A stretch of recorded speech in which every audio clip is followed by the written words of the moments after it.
البهو هبت رياح هباء فطار القصيد يحاكي الهوى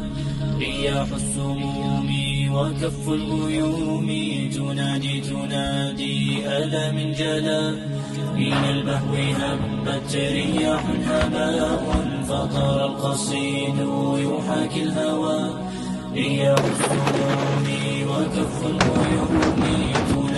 تنادي ألا من جلا فجد يقال لهم أمتي فيا أمتي أنصتوا واسمعوا فجل الأجور بدت في خفاء قنابلهم كالسموم تدار ومن صدوق